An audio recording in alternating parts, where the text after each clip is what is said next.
C'est par grâce, Seigneur, c'est par grâce. C'est par grâce, Seigneur, c'est par grâce. C'est par grâce, Seigneur, pour sauver moi. C'est par grâce, Seigneur, c'est par grâce. C'est par grâce. Amen, amen. C'est par grâce, vraiment. Il sauve nous par grâce et il a sauvé toujours. Dieu fait grâce encore aux hommes jusqu'à présent.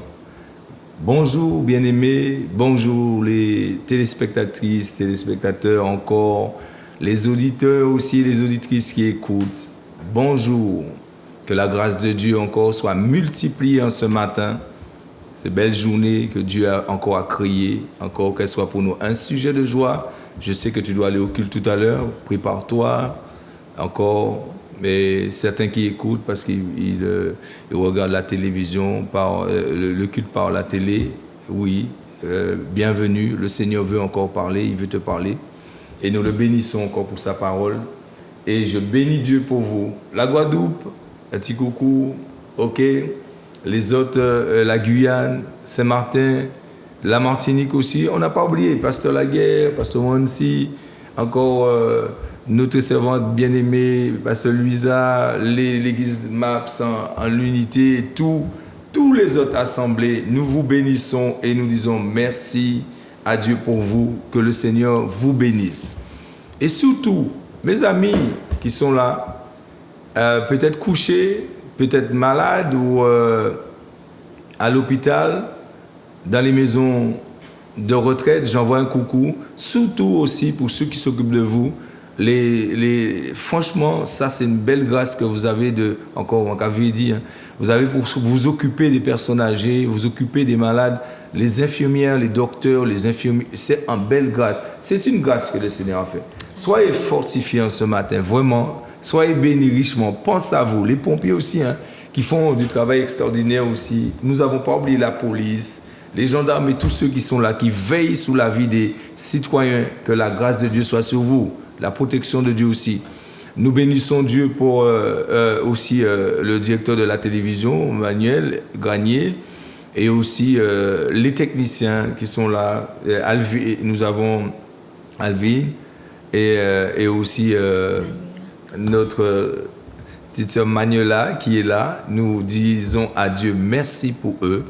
Et sans tarder, nous n'allons pas perdre 2 secondes pour gratter, pour avoir la nourriture qu'il faut. Encore, nous avons notre invité, le prophète Samuel Makuta, qui est là, et aussi notre sœur Maggie, bien-aimée. Ils vont continuer encore la suite. Le Seigneur, par son esprit, va guider son serviteur à parler encore pour le peuple, pour les églises, pour aussi la nation. Soyons attentifs, préparons notre cœur. Oui, et je demande à Dieu la grâce encore. Notre sœur Maggie, tu peux ouvrir en prière pour ça, pour... Merci, soit l'Éternel. Merci, Seigneur. Seigneur, encore bon matin, nous les disons merci. Merci, papa. Merci pour les îles, merci pour outils tala au cas permettre afin que bon homme puisse recevoir grâce et connaissance. Nous disons merci, papa, et nous demandons de prendre plein contrôle moment là, diriger serviteurs là, afin non pas les lits qui a parlé, mais c'est l'Esprit bon Dieu. Soit loué, soit béni. Au nom de Jésus-Christ de Nazareth. Amen. Amen. Amen. Amen et amen. Béni soit l'Éternel. Le Seigneur conduit son serviteur. Le Seigneur l'a préparé encore depuis les temps. Même on n'était pas encore existant. Parce que toutes choses que nous voyons aujourd'hui, c'est simplement des choses qui ont déjà été faites. Et que bon Dieu vraiment, que Dieu même, hein, il a encore prend le contrôle et que le cœur du serviteur soit libre pour couler ce que Dieu a à dire à travers sa parole. Amen. Amen. Mais tu peux prendre la suite. Amen. Tu es libre. Tu as 30 minutes pour... Bonjour peuple de Dieu, bonjour servantes, serviteurs. Bonjour. C'est encore une grâce d'être là encore en ce dimanche. On ne se suffit pas et on ne prend pas plaisir de venir devant Dieu, de parler à son peuple, quoi. Donc je vous salue encore. Comme je l'ai dit, je suis votre frère, votre petit frère, votre fils, votre petit-fils, et je suis là pour vous parler de la part de notre Seigneur Jésus. On va juste continuer ce qu'on avait dit dimanche passé. Le thème, c'était, si vous vous en souvenez bien, c'était Jésus-Christ a pensé à toi.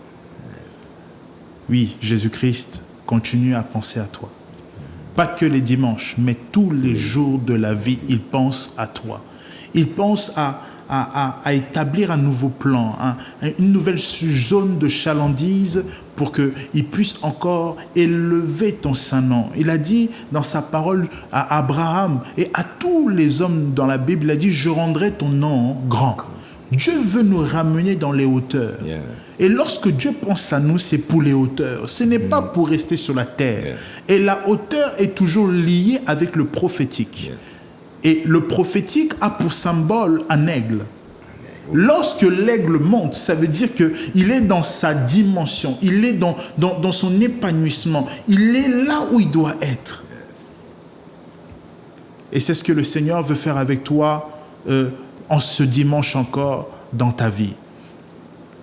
La semaine passée, on a parlé du verset de Luc 4 au verset 18 à 19 où le Seigneur a réinterprété en fait Ésaïe 61 au verset 1 et jusqu'au verset 3 et il dit « L'Esprit du Seigneur est sur moi car il m'a oint ». Dans d'autres versions, on dit « car il m'a consacré ». Comme pour dire, j'ai déjà été celui que je suis en train de vous dire. Parfois, les gens pensent qu'ils deviennent médecins. Non, tu as déjà été médecin. Oh, je suis gentil. Non, tu as déjà été avant le commencement. Avant même que nous puissions penser à Apple, nous puissions passer aux caméras, à toutes ces choses. Dieu avait déjà ces choses-là. Mais sauf qu'il attendait le bon moment. Il attendait les hommes et les femmes de providence pour les introduire dans ce domaine-là. Amen. Amen. Et on a parlé que annoncer veut tout simplement dire faire connaître une nouvelle.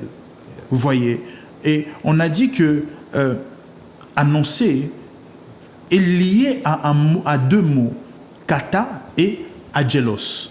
Et aujourd'hui, nous allons parler de la dimension agelos, la dimension du messager. Parce que on peut avoir le message. Dieu a le message pour pour chaque personne. Mais où sont ces messagers? Où sont ces hommes et ces femmes qui ne vont pas se contenter juste de recevoir pour eux, mais qui vont être disponibles et disposés pour les autres? Tout à l'heure, le pasteur a prié pour les autorités, les gendarmes. Les gendarmes sont là pour notre sécurité. Ils ne sont pas là pour eux, ils sont là pour notre... Et c'est la même chose dans la spiritualité. Dieu envoie des hommes et des femmes de providence afin d'être des messagers pour nous. Amen. Amen. Amen. Et on va juste lire une histoire qui est juste magnifique dans la Bible encore.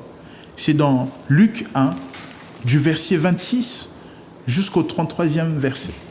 Amen. Et ça, c'est dans la dimension du messager. Luc chapitre 1. Luc chapitre 1, verset 26 jusqu'au verset 33. Amen. Luc à 33. Hein? Oui, c'est ça, 26 à 33. Amen. La parole de Dieu nous dit dans Luc 1, verset 26 à 33, « Le 6e mois, Dieu envoya l'ange Gabriel dans une ville de Galilée, Nazareth, chez une jeune fille, fiancée à un homme appelé Joseph. Celui-ci était un descendant du roi David. Le nom de la jeune fille était Marie. L'ange entra chez elle et lui dit, « Réjouis-toi, le Seigneur t'a accordé une grande faveur. Il est avec toi. » Marie fut très troublée par ces mots. Elle se demandait ce que pouvait signifier cette salutation. L'ange lui dit alors, « N'aie pas peur, Marie, car tu as la faveur de Dieu. Bientôt tu seras enceinte, puis tu mettras au monde un fils que tu nommeras Jésus. Il sera grand, on l'appellera le Fils du Très-Haut. Le Seigneur Dieu fera de lui un roi, comme le fut David son ancêtre. Et il régnera pour toujours sur le peuple d'Israël. Son règne n'aura point de fin. Amen. Amen. Amen. Et on voit dans cette histoire quelque chose qui est merveilleux, c'est que on nous donne, dans le 26e verset, on nous donne la thématique, on nous donne la situation. On nous dit que le 6e mois, C'est précieux. Dieu, quand il fait les choses, il est dans la précision. Amen. Et la précision est toujours liée à la dimension du prophétique. Oui. Parce que aujourd'hui, nous allons élever un peu la dimension par rapport au dimanche passé. Nous allons parler, parce que quand on parle du messager, c'est dans la dimension du prophétique. Parce que le message qu'il envoie, c'est le message pour le temps présent, le temps actuel, le temps que nous vivons. Les temps que nous n'arrivons même pas à comprendre. Yes. Mais le messager a la capacité de nous donner cette information et de nous introduire dans une nouvelle dimension. Yes. Le 6e mois. Et si on regarde par rapport à un autre membre de sa famille, Oui. Jean-Baptiste était déjà arrivé au monde. Oui. Parce qu'ils ont un écart entre Jésus et Jean-Baptiste, un écart de 6 mois. Donc pour vous dire que Dieu, il est au-delà même des mathématiciens. Yes. Au-delà. C'est vrai. Notre Dieu, il est au-delà même des scientifiques. Ça veut dire que là où même nous sommes en train de calculer, mais je dois payer le loyer, je dois payer la voiture, je dois payer la rentrée scolaire, surtout nous sommes en plein dedans. Yes. Oui. Mais comment est-ce que je vais faire pour finir le mois? J'arrive, nous sommes le 5e du mois, il n'y a déjà plus rien dans le compte. Mais le frigo, les courses, Fini. ça c'est le calcul des hommes. Yes. Mais il y a un Dieu, il a dit, à tel moment, je vais envoyer un messager. Et une bonne nouvelle entrera chez lui. Oh, Alléluia. c'est là le problème de nous les chrétiens. Nous devons élever notre foi. Nous devons élever notre spiritualité. Nous devons élever cette vie spirituelle qui va nous introduire dans le prophétique. Parce que celui qui est dans le prophétique, c'est celui qui marche dans la révélation. Ça veut dire qu'il ne verra pas, comme Géasi, il ne verra pas qu'il y a une armée qui est comme tout autour de nous. Mais il verra l'armée de l'Éternel qui marche avec le prophète Élisée. Yes. C'est ça le problème. Le 6e mois, l'ange Gabriel fut envoyé.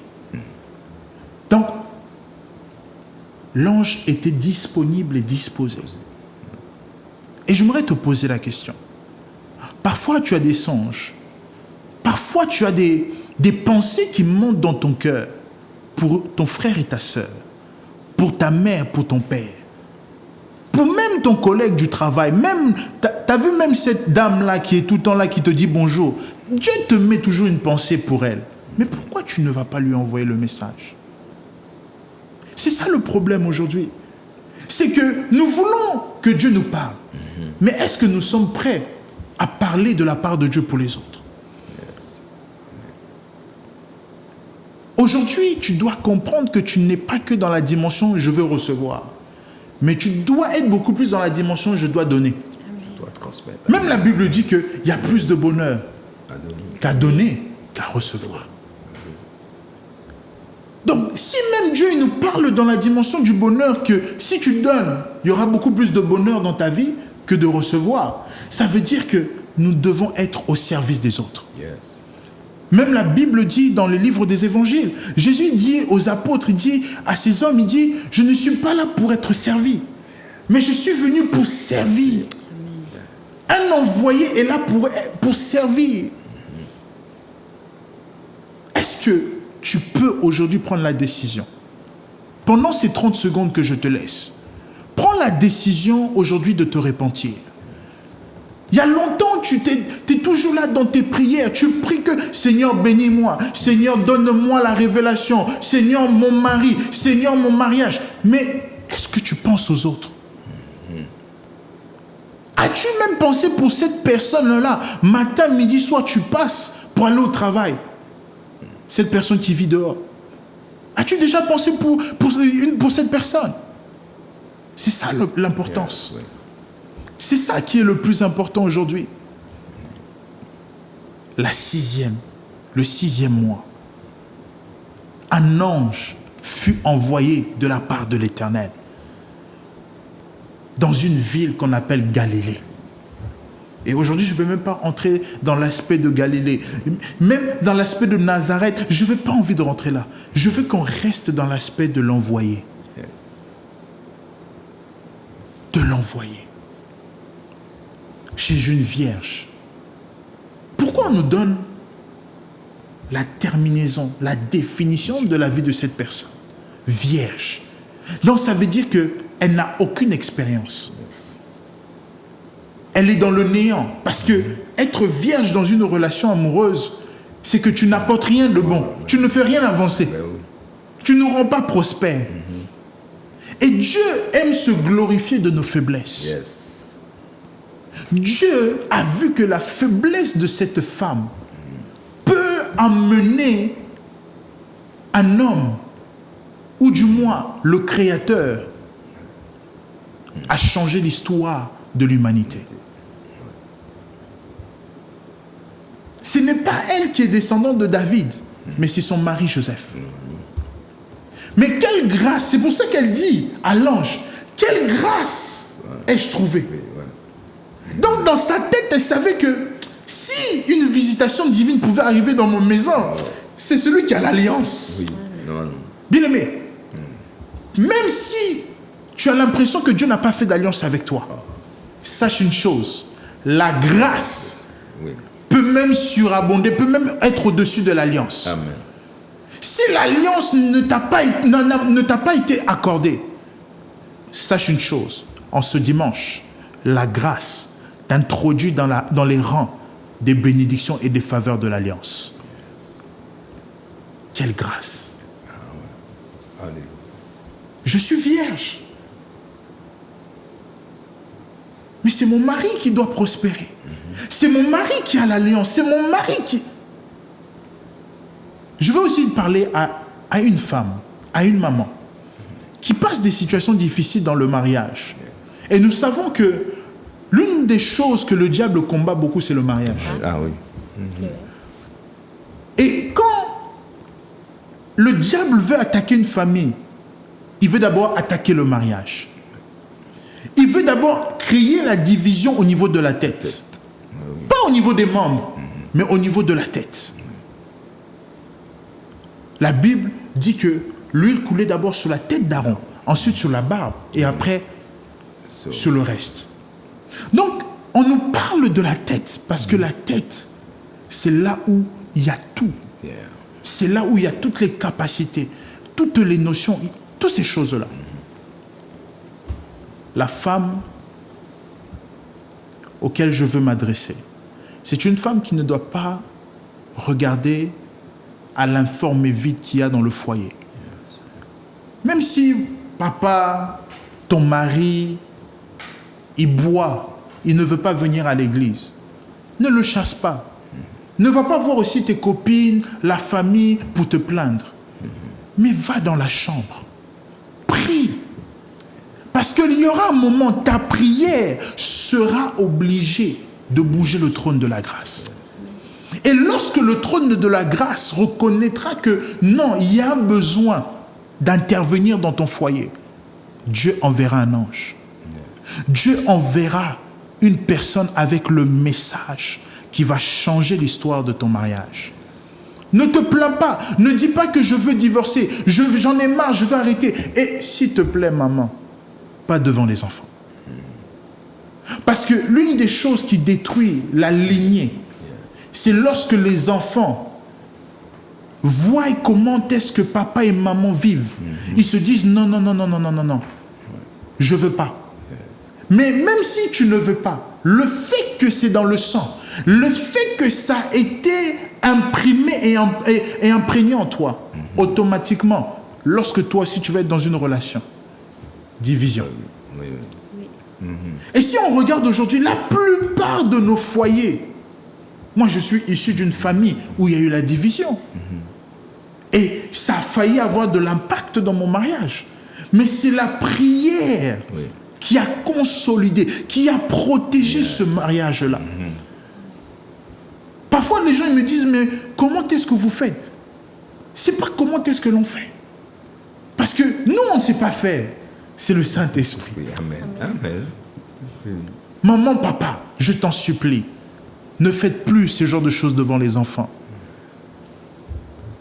Si il faut que vous puissiez vous disputer, parler, je préfère même que vous le faites dans la présence de Dieu. Là au moins, si tu veux parler, oh papa, au moins la finalité, le Saint-Esprit mettra tout le monde d'accord. Oui, il amène la paix. Parce que là où le Saint-Esprit siège, il ne voudra pas que la division soit. Voilà, mais oui. C'est pour cela que Marie a dit, mais quelle grâce j'ai trouvé. Donc pour elle, dans sa tête, elle était dans un mariage où elle se sentait inférieure. Oui, la femme ne doit pas se sentir inférieure dans un mariage. Même mon message a changé, je ne sais pas pourquoi. La femme ne doit jamais se sentir inférieure à l'homme. Je ne dis pas que la femme doit être la tête, parce que ça ne se fera jamais. Selon l'ordre divin, Dieu a créé d'abord l'homme et ensuite la femme. La femme est une aide. Dans tout ce que l'homme entreprend, la femme est une aide. Moi, parfois, ma femme elle me dit non, fais pas ci. Mais je dis non, je veux faire. Parce que je suis têtu. L'homme est têtu. Mais finalité, on se rendra compte, non, l'aide là avait bien parlé. Elle avait bien parlé, c'est vrai. La femme est une aide pour te dire non, ne marche pas là. Mais nous, qu'est-ce que nous faisons? Par la têtutesse, nous y allons. Même si on est homme de Dieu, mais c'est compliqué. La femme est une aide. La femme est une aide.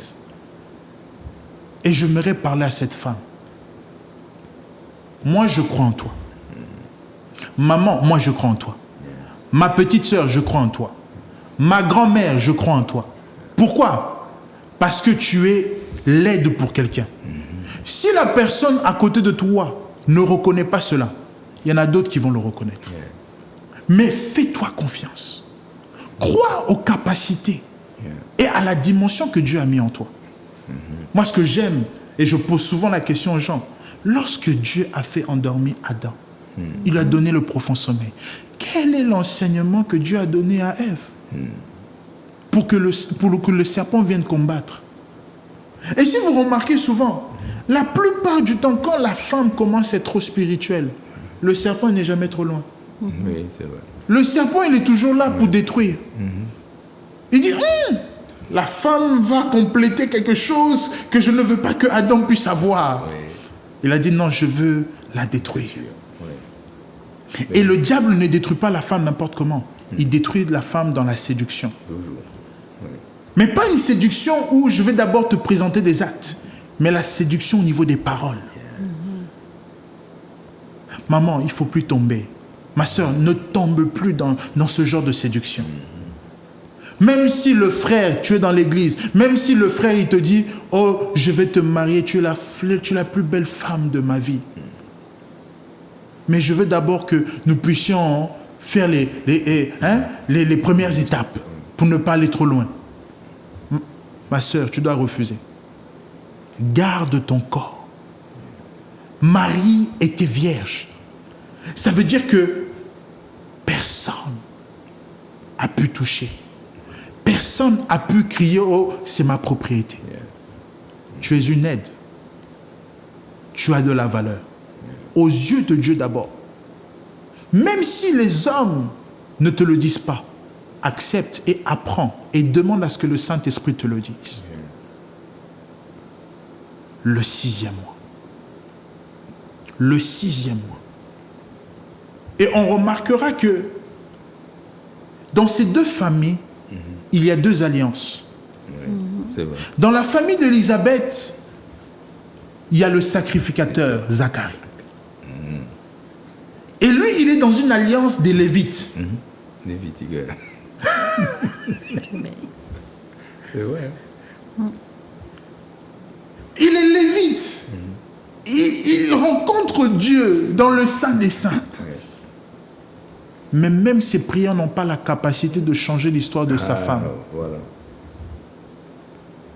Joseph, qui est dans l'alliance de David, n'a même pas la capacité de changer l'histoire de sa femme. Yes. J'aimerais dire à une personne, même si tu es la femme d'un homme de Dieu, la femme d'un frère, la femme d'un serviteur, ce n'est pas parce qu'il est ton mari, il a une alliance avec Dieu que forcément Dieu va ramener la réjouissance à cause de cette alliance. Non. Dieu fait les choses en son temps et à sa manière. C'est selon la destinée par rapport au témoignage. Yes. Parce que quel est l'impact d'une destinée si le témoignage n'a pas la même capacité, la dimension? Beaucoup de gens aujourd'hui, je m'étonne, dans notre génération, veulent se marier. Beaucoup de jeunes filles se disent être prêtes. Mais lorsque tu t'assieds avec eux et tu leur dis, est-ce qu'on peut prier? Ils ne peuvent même pas tenir 30 minutes dans la prière. Tu te dis, mais comment est-ce que, quand les tempêtes viendront, comment est-ce qu'elles vont faire? Et elles te disent, non, Dieu m'a dit. Dieu m'a dit que c'est l'homme de ma vie. Que Dieu m'a dit, il m'a mis à cœur que c'est le temps de me marier. Mais la sœur n'a pas été préparée. Mais au-delà de cela, la sœur a des blessures intérieures. Oui. Et c'est ça le problème aussi. C'est que les blessures intérieures aujourd'hui ont détruit beaucoup de familles. Beaucoup, oui. Moi, je connais une famille en Île-de-France. À cause, mari et femme, de leur enfance, blessures intérieures, l'homme est allé voir ailleurs. L'homme, bien qu'il est marié, il est allé voir ailleurs, il a eu 2 enfants dehors. La femme, pour se venger, est allée voir un autre homme dehors. Donc c'est là que vous dites, mais on est chrétien ou on n'est pas chrétien? On ne se précipite pas lorsque Dieu veut nous bénir. Parce que même Dieu, si on regarde bien, il est un sage architecte. Tout ce qu'il fait. Tout ce qu'il fait, nous on a l'impression qu'il ne nous aime pas. Et on a l'impression qu'il nous a rejetés. Mais Dieu ne nous a pas rejetés. Dans le jardin, la Bible dit dans Genèse 1 que Dieu a détecté lui-même le manque dans la vie d'Adam. Amen. C'est lui qui a vu ça. Adam était là, après avoir fait le service, Dieu lui a envoyé les animaux afin qu'il puisse les établir au niveau des noms. Mais quelque temps après, je ne sais pas si Adam il était comme ça. S'il était comme ça. Mais on peut penser quelles sont les positions qu'il a eu à prendre. Mais la Bible dit que Dieu a vu qu'il n'était pas heureux à 100%. C'est vrai. Donc il y avait un pourcentage qui manquait. Donc, quelqu'un peut avoir l'argent, mais il n'est pas heureux. Parce qu'avoir l'argent, ce n'est pas ça qui rend heureux. Même le mariage ne te garantit pas le bonheur. Celui qui te garantit le bonheur, c'est le Saint-Esprit. Amen. Alléluia. C'est lui seul. Aujourd'hui, le Saint-Esprit a perdu la valeur au sein de l'Église, mais aussi dans les foyers. Oui. Aujourd'hui, il y a des chrétiens, l'éducation qu'ils donnent aux enfants, c'est regarde la télé, regarde tout et n'importe quoi. Non. L'éducation doit commencer déjà toi-même. Tu sais que tu es maman, papa, tu dois te mettre à genoux. Saint-Esprit, comment est-ce que je dois les éduquer? Parce que l'éducation fait partie de la Bible. Oui. Et on ne peut pas éduquer Joseph de la même manière qu'on éduque Moïse. On ne peut pas éduquer Moïse de la même manière qu'on éduque David. Parce que David, lui, il se plaignait que mon père m'avait jeté à aller paître ses brebis. Yes. Il était rejeté. Or, ce n'était pas cela. Dans la dimension de Dieu, c'était la formation de Dieu. Yes. Amen et amen. Mais dans la dimension des hommes, oh non, mon père ne m'aime pas. Yes. Et c'est la même chose que Dieu a fait avec Ève. Dieu l'a enseigné, il lui a donné le b.a.-ba. Yeah. Mais la suite devait être par Adam. C'est là où maintenant, la responsabilité dans un foyer n'est pas que d'un seul côté. il y a 2 piliers dans le foyer, papa et maman. Lorsque papa ne parle pas, mais que maman fait le rôle de papa, ça devient un danger. Ça devient un danger. Comment est-ce que toi, Dieu t'a donné la capacité, Adam, d'établir des noms au niveau des animaux, de gérer le business de Dieu. Mais tu n'es même pas capable de prendre le temps d'enseigner ta femme. Le problème, c'est ça, c'est le manque d'enseignement. Aujourd'hui, pasteur, nous devons refuser d'accepter de marier les enfants à l'église sans les avoir donné même une formation, un enseignement qui est digne de ce nom. Normalement. Parce que demain, on va dire quoi? Regardez-moi ces pasteurs. Ils se disent être serviteurs de Dieu. Ils se disent être si. Mais finalité. C'est ça le problème. L'enseignement. Et dans un foyer, on va dans une seule et même église. Tu ne peux pas, papa, aller à gauche, maman va à droite. Parce que ce que maman, on va lui dire là-bas, va être contre ce qu'on nous dit là-bas à droite. Certainement. Et c'est ça le problème aujourd'hui aussi, dans nos foyers chrétiens. C'est que papa, il va, oh, moi je vais dans telle église. L'autre, oh non, moi je regarde l'église sur YouTube, parce qu'aujourd'hui c'est ça maintenant. Nous devons changer. Nous devons revenir à la Bible. La Bible. Et c'est ça que, avant que moi je puisse me marier, c'est la formation que le Seigneur m'a donnée. Parce que je refusais, je disais, Seigneur, je ne veux pas me marier et être béni auprès des pasteurs qui n'ont pas la capacité de me donner la valeur du mariage, le goût et cette notion de se lever tous les matins, d'être heureux dans son mariage. Moi, j'étais auprès d'un pasteur. Le pasteur, il venait à l'église, il ne venait pas en même temps que la femme. Jamais tu vois que, au-delà du pastoral, c'est un couple qui s'aiment, qui sont unis. Non. Et c'est ça qui m'a fait comprendre que je ne veux pas de cela. Moi, je veux avoir un mariage, non seulement dans mon foyer qui aura de l'impact, mais qui ait de l'impact dans tout ce que je fais. Parce que le bonheur qu'il y a dans le secret doit refléter et doit impacter l'extérieur. Et lorsque cela n'est pas enseigné dans nos églises, c'est tout à fait normal que nous voyons les divisions, les divorces, 2 mois de mariage, divorce, 4 mois de mariage, divorce. Et surtout, on prend des crédits. Et aujourd'hui, il faut même arrêter et enseigner au peuple qu'on vit selon les moyens que Dieu nous donne. Oh non, moi je veux un mariage à 100 000 euros. Toi, tu vas faire pousser l'homme là à prendre un crédit. Mais finalité, vous divorcez, vous faites comment? C'est vrai. Un jour, on allait ouvrir un compte avec ma femme et on parlait avec le conseiller banquier. On parlait de mariage. Ah, il me demande, oui, ça fait combien de temps vous êtes mariés? Je dis, non, nous, ça fait tout, c'est tout. On vient juste de commencer. Il me dit, ah, d'accord. On parle. Et après, à un moment, il se confie à nous. Il me dit, mais moi, j'ai 2 amis. Ils se sont mariés. Ils ont pris un crédit. Et après le mariage, la femme ne supportait pas manger des pâtes. Parce qu'ils mangeaient que des pâtes. Et à un moment, la femme, elle a dit, non, j'en ai ras-le-bol, j'en ai pas, je ne peux plus. Je divorce. Mais oui, il y a eu divorce. Mais qui paye le crédit entre-temps? Vous voyez un peu? C'est pas crédit, j'achète pour la maison, mais crédit pour le mariage. Aujourd'hui, nous devons dire au peuple de Dieu, on ne se marie pas pour impressionner les autres. On ne se marie pas pour dire que moi aussi je suis capable de bien me marier. Non. Mais on se marie avec les moyens et la vision que Dieu nous donne. Amen.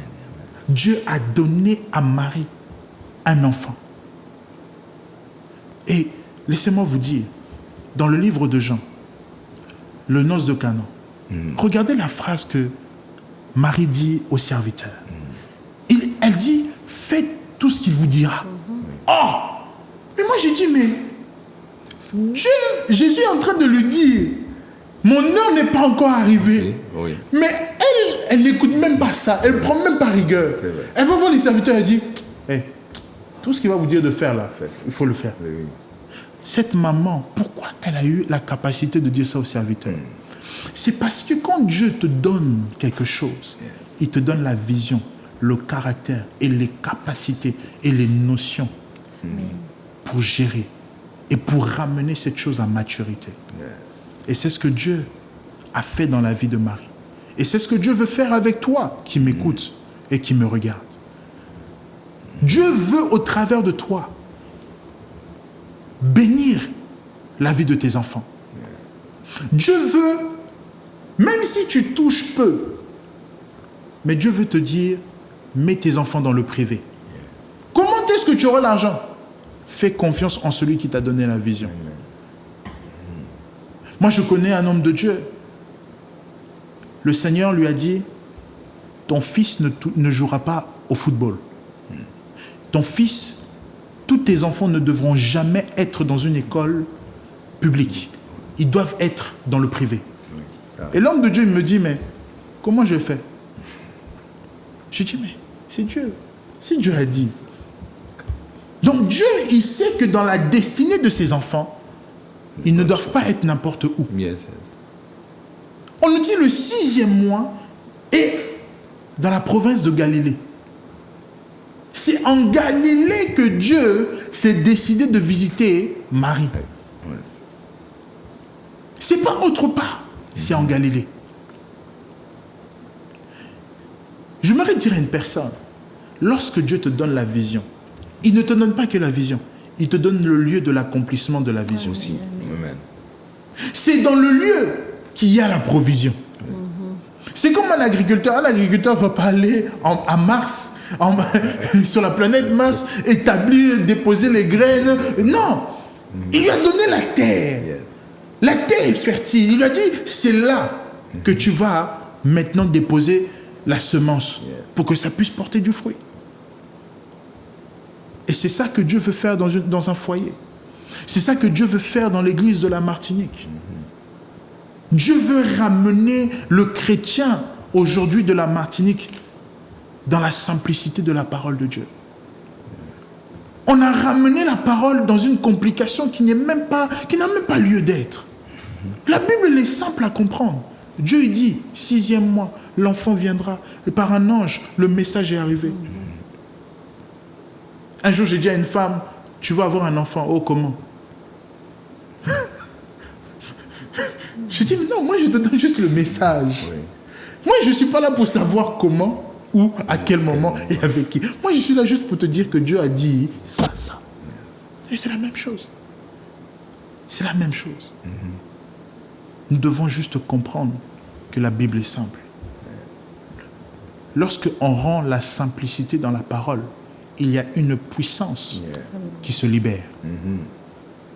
Lorsqu'on veut compliquer, on ramène l'intelligence, on ramène tel verset, telle définition. Non.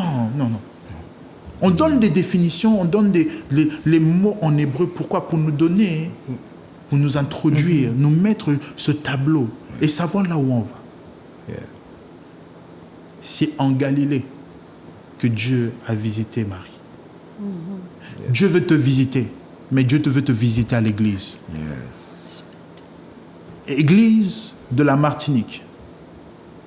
Même si le Covid nous a tous poussés à être dans les conférences call, sur Zoom, sur Facebook, bien aimé, l'église 2.0, si je peux dire, ce n'est pas vraiment ça. Zoom, les appels téléphoniques sont là pour certaines choses, pour certaines formations que l'on peut faire à des temps et à des heures où qui ne seront pas adaptés à l'église. L'église doit d'abord se réunir à un endroit. La Bible dit dans Acte 2, d'un même accord, ils sont allés tous ensemble dans un lieu. Et c'est dans ce lieu-là, ils n'ont pas besoin de prier. Ils n'ont pas prié. Le Saint-Esprit est descendu. Parce qu'ils étaient en accord dans un même lieu. Dieu veut te visiter, mais il ne veut pas te visiter n'importe où. Si Dieu ne te visite pas à la maison, c'est parce que peut-être, excuse-moi de te dire, peut-être qu'il y a quelqu'un qui est en train de souiller la maison. Et Dieu ne peut pas intervenir là où il y a la souillure. Peut-être que toi, maman, tu pries. Mais papa, il a sa bouteille de Jack Daniel. Et ça souille la présence de Dieu. C'est à l'église. Église de la Martinique. Sortez de vos maisons. Retournez à l'église. Retournez dans l'église. C'est vrai que nous sommes l'église, humainement parlant, nous portons le Saint-Esprit, nous transportons le Saint-Esprit partout. Mais il y a une autre dimension de l'église. On se regroupe quelque part. Afin que tous ensemble, nous puissions embraser ce lieu, embraser pour que les dons et les manifestations puissent se faire. Yes. Et si tu restes à la maison, tu veux faire ton manifestation, n'aura pas lieu. D'ailleurs, il y a même des songes que tu reçois, que tu n'arrives même pas à traduire.